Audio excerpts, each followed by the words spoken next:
আপনারা জানেন এই বাংলাদেশ 1971 সালে স্বাধীনতা লাভ করেছিল। স্বাধীনতা লাভ করার পরে এদেশের ক্ষমতার মসনদে একটি দুটি দল নয়, পালাবদলের ক্ষমতার পালাবদল একটার পর একটা চলেছে। প্রত্যেকটা ক্ষমতার পালাবদলে যে দল এসেছে আপনারা দেখেছেন, আমরা এই স্বাধীনতা পরিপূর্ণ ফল ভোগ করতে পারি নাই। এর পিছনে কারণ হোক যারা ক্ষমতা এসেছেন প্রত্যেকেই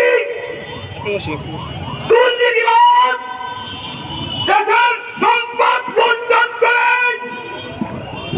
নিজের গাদ্দি মুচকা তারা ভরপুর করেছে।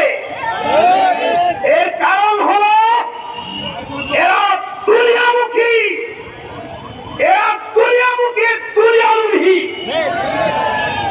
আমরা বর্তমান আপনারা জানেন যে স্বাধীনতা অর্জন করেছি গত মাসের 5 তারিখে। কি বলেন? এই স্বাধীনতার ফলে আমরা প্রতিজ্ঞা করেছি এদেশের 90% মুসলমান, এদেশের পার্লামেন্ট হতে হবে কোরআন সুন্নাহ ভিত্তিক। এদেশের পার্লামেন্টে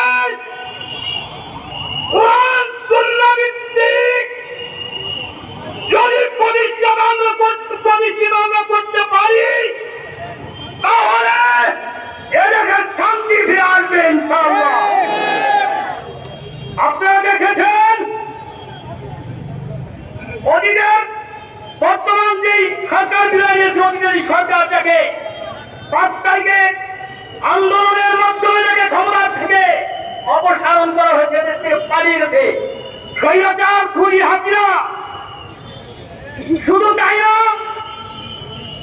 চাঁদাবাজি হাসিনা, মাদক মাফিয়া হাসিনা, এই স্বৈরাচার, এই খুনি হাসিনা আমাদেরকে 15 বছর পর্যন্ত এদেশের জিন্দাবাদ আলেমদেরকে জেল খাটিয়েছে, নির্যাতন চালিয়েছে।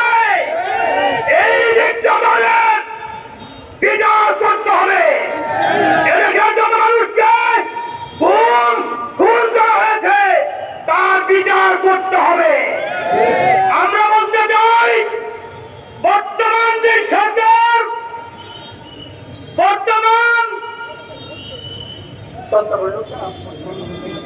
অন্তর্বর্তী সরকারকে বলতে চাই, ডাক্তার ইউনূস সাহেব, আপনি এদেশে বেনামাজ জারি করে খুনি হাসিনা সহ তাদের যত দোষর রয়েছে প্রত্যেককে গ্রেফতার করে